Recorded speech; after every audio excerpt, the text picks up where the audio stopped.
I'm also trying to push that people, they should try to achieve their dreams and their goals in life, because too many people, they give up when it gets hard. And I think, if anything, I've shown that I'm willing to fight for what I believe in and what I'm trying to accomplish. Welcome to the Mina Amso show and podcasts, and I'm so excited that you're here with me today. I have a very special guest who somehow I managed to get to sit on this couch. He has been to 197 countries by sea or land, not air, but by continuous journeying.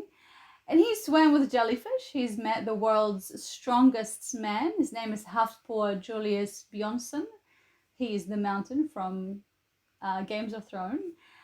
And so you must be wondering, who is this man? Yes, indeed, he is Thor Pedersen, and he joins me now. Hi, Thor. Hello. Kia ora, tēnā koe. This is hello and welcome in Māori, our original language. Yeah, welcome. How are you? I'm good, thank you. Thank you for having me on your couch. Oh, you're welcome. It's so nice to have you. And I understand that your nationality is Danish, so you're Danish. You were 34 years old when you moved from, or you traveled from Denmark to embark on this crazy journey of a lifetime, and literally has been a lifetime, because you've been doing this for what? Traveling around the world for the last 8 years? Yeah, coming close to 9 years now. Yeah, it's been going for some time. So you were stuck during the pandemic in Hong Kong. Yeah. Out of all the places. Yes. And so what did you do in 2 years? For 2 years? Or like how long? I don't know. How long were you stuck there? Yeah, 2 years. What did you do in those 2 years? Well, it was 2 years, so I did a lot of things. In the very beginning, I didn't know that I was stuck. So I was doing everything I could to meet people and doing research and reaching out and trying to find a way to get to the next country or get away from the region. Because in the beginning, we didn't know that it was going to be a global pandemic. We just knew that there was a virus outbreak in China. Yeah, and it would be contained in China. We thought it would be maybe just in the region. So the initial thinking was, I have to get away from this part of the world, and then I can come back when they calm down. And then when it turned into a global pandemic, I knew that I was stuck, but we didn't know how long it was going to be.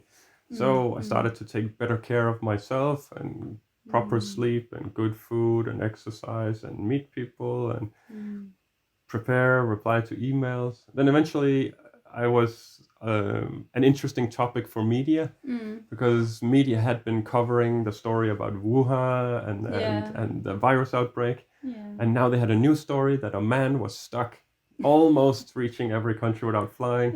But he was stuck due to COVID-19. So I did lots and lots of interviews. I started doing in Chinese media. In global media. And then I started a collaboration with Hong Kong Tourism Board. And I was keeping social media alive and promoting Hong Kong. Eventually, I got a job in Hong Kong. I was working at the ports and servicing container ships and the seafarers, because they could not leave their ships. And then they had requests, and I would go and buy stuff for them and bring them to the ships. Oh, yeah. Yeah, all sorts of stuff. That's crazy. What's I suppose I wanted to ask you, you're married. Yes. And I mean, this must be an interesting toll on your relationship. Like, how does that work with your partner? It's difficult, of course, but I think we do make it work. Anyone who has been in a long distance relationship, they know that it's work, that it doesn't just run automatically. And you need to put some effort into it.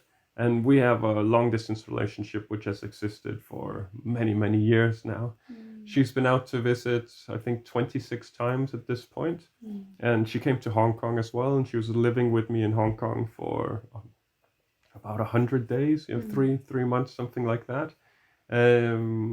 We make it work. We communicate with each other every day. Now she's on the other side of the planet and I'm here, so when I wake up in the morning, I write good morning and she writes good night. But we communicate as much as possible, and she's very helpful and very supportive. So what's rewarding about New Zealand for you? Why do you like New Zealand? Or do you actually like New Zealand? I do like New Zealand. I love New Zealand. I'm very passionate about New Zealand. And I had a head start. In 2008, I came to New Zealand as a tourist. Oh, nice. Together with a friend, and we rented a van that we could sleep in and cook and live in for 2 weeks, and we drove around the North Island, we drove around the South Island, Wow. and I went skiing and bungee jumping and Wow. sightseeing and and all sorts of adventures. And we went into different caves and saw glowworms and all this, and we met a lot of people, and I saw a lot of the beauty of New Zealand, and I think that's truly what attracts me to New Zealand. One element is that the culture and the mentality of the people I've met seems very similar to what it is in Denmark. So I feel at home in New Zealand, and people are very humble and easygoing. So that's nice. Yeah. But I'm really attracted by the mountains and the spectacular nature and the beauty of the country and the adventures that are available almost around every corner. I feel like nothing really surprises you anymore, or does it?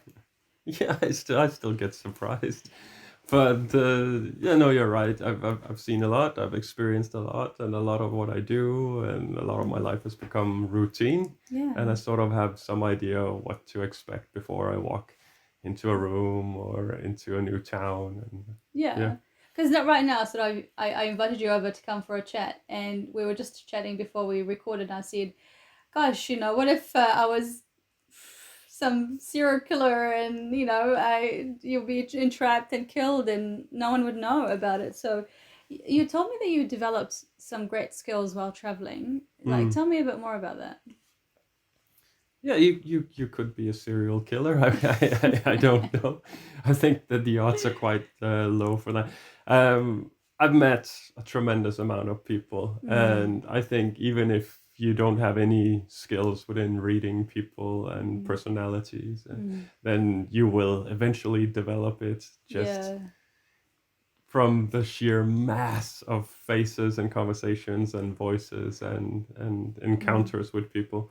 And then eventually I feel quite comfortable being able to pick people out of a crowd and saying, okay, if there's anyone here who's a threat, who might that be? And see like who might be helpful if I have a request, and if I need to ask for information, who looks to in this crowd who seems to be capable, who would be the one who could give me directions, for instance, and so on.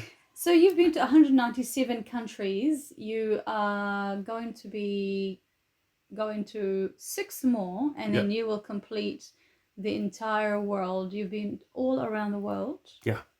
Yeah, so it really depends on how many countries you think there are in the world. Yes. And that depends on who you are and your education and all of this stuff. So United Nations has 193 countries plus 2 observatory states, so that's 195. And then anything above that is interpretation. The Olympics will typically have 206 countries. I know that 235 is counted by some as well. So depends on what is a country. And my list is 203. So I've reached 197 and 6 more to go. Gosh, this is exciting because you've got 6 to go. What are they again? Yeah, the remaining 6 countries are all island nations. So I have to sail to get to them, and 4 of them are in the South Pacific. That's Tuvalu, Vanuatu, Samoa, and Tonga. And in the Indian Ocean, I have Sri Lanka and Maldives, and then I can go home. Gosh, it sounds like you've left the best for last almost, isn't it? Like, It sounds like it. Like, these are certainly beautiful island nations with sand beaches and palm trees and beautiful azure blue water and snorkeling and whatnot. But that's the furthest from my mind at this point. I have seen beautiful beaches. I've seen beautiful countries and whatnot. It's more of a logistical and bureaucratical project at this point. It's getting to the remaining countries and then getting home. It's almost like you're in the home run now. You really want to complete that marathon. Absolutely. I've been wanting to go home since 2015. So that's a very, very long time to continue to push. And then, unfortunately, we were struck by a global pandemic, which had me locked inside Hong Kong for 2 years. And, of course, not knowing how long it would take. So 1 week taking the next. And now I've reached 3 countries during a pandemic. And it's so much harder with the pandemic ongoing. So I just need to get to the remaining 6 countries. But at the same time, I'm trying to promote the countries. I'm trying to show them from their most positive side and what I find interesting or beautiful and worth sharing with my audience. And I'm visiting with the Red Cross in the individual countries, promoting humanitarian work. And at this point, having done this for as long as I have, I'm also trying to push that people, they should try to achieve their dreams and their goals in life, because too many people, they give up when it gets hard. And I think, if anything, I've shown that I'm willing to fight for what I believe in and what I'm trying to accomplish. Well, certainly you've been fighting for such a massive project, and one would immediately think you've been on the road for the last 8 years, and unless you had $1 million every year to spend, how is this working? How are you going around these countries and funding yourself? Well, it's a mix of different incomes. So I have a project budget of $20 per day, and that covers 4 elements. So that's transportation, accommodation, meals, and visas. And then I have some costs on top of that. But generally $20 per day, that's what I need to look for. And that's not $1 million a year. That's far less. So I have financial sponsorship from a couple of Danish companies. There's Ross DK and there's Geop, and these are experts within geothermal energy. So they try to make sustainable energy and a sustainable future for the world. And they have been forwarding about 80% of the budget. And some of it comes from speaking engagements. Sometimes I write articles, some donations, and so I get the budget covered one way or the other, and it moves forward. I feel like you're like the Jesus of this 21st century. You've been everywhere preaching the good news. Yeah. Have you met any? You've in our intro, I said that you've met key people like the strongest man in the world. What was his name? Hafthor Julius Bjørnson. Exactly. Why did you start traveling around the world? Well, my background is within shipping and logistics, and I had a career and I had relatively regular life back home, and there was nothing in the cards that would predict that I would go out and do anything like this. But I found out that no one in history has gone to every country completely without flying. And I was inspired by this, and I talked to my friends about it, and I did more and more research, and nobody was remotely as interested in this as I was. But it was still an interesting topic, because what do we have that has not been done yet? People have been to the top of Mount Everest. People have gone to the North Pole and the South Pole and around the world and gone to the moon. No one has gone to every country completely without flying. So I thought it was interesting, but it wasn't initially something I was going to do. Eventually, I got more and more intrigued and started to plan and wonder, how can it be done? If I want to do it, where would I start? Where would I go? What would I pack? How could it be completed? How much would it cost? What kind of values would be in this kind of project? And so I brought some friends on board, and we developed it and gave it a name. We called it Once Upon a Saga. And I left home on the 10th of October, 2013 at 10:10 a.m. Because I've noticed that you love the timing as well. 10th of October, 10:10. I mean, there's something special about this, or? Well, it's easy to remember, so that's the first thing. So you were talking about planning this trip and figuring out how much is it going to cost. Yeah. How much did it end up? How much did you think it was going to cost you, and how much has it end up costing you? Well, I think I calculated it would cost about $50,000. Wow. And I haven't looked at the numbers for a while. The project was meant to take 4 years or less than 4 years. And it's taken 8 years and 9 months now, and it will take at least another year. Okay. So maybe twice as much. Okay. So you start. What was the first country that you went to? I went from Denmark to Germany.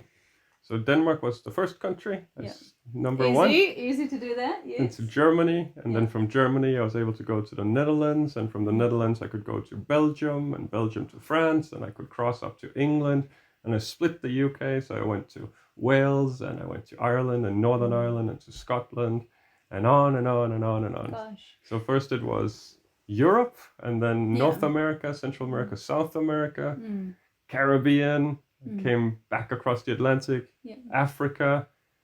Africa is a very big continent, so Western Africa, Central Africa, Southern Africa, Eastern Africa, Northern Africa, and then across into Asia, Middle East, and finished the Middle East, and then Central Asia and Southeastern Asia, and eventually into the Pacific. And now we're in New Zealand. Why while you were talking, gosh, I'm thinking, how do you know the route? You know how sometimes we think, oh yeah, like in order to get from A to B, I need to go left, right, and then left again, and then I'll be there. Have you been in a situation where you thought, oh no, I've taken the wrong turn, or I've gone to the wrong route and it's going to take me longer? Like, how did you figure out the route, and what's the best, fastest way to get to a country? The fastest way to get to a country is probably flying. Yeah. But I'm not doing that. It depends. I spent 10 months preparing for this project, and a lot of it was planning the logistics, looking at maps and finding out which borders could I cross and which countries border each other. And when you're not flying, you get locked into whichever country is the neighboring country. So if you're in Denmark, the only land border is with Germany. Oh, I see. But there's a bridge to Sweden, so you could also go across the bridge to Sweden or get on a boat and go somewhere. If you're in Australia, it's natural to come to New Zealand next. It's in the vicinity of everything. So you work out the logistics. I travel with public transportation, so it's with buses and trains and ferries. And then within the Pacific, I've been traveling with a lot of container ships as well. And the fastest way to go is often bus. Yeah. That seems to be... But sometimes it's train. I travel within China. They have these high-speed trains, and it's almost faster than flying. Wow. I can't even imagine that, because we don't know what that's like. We don't even have that here in New Zealand.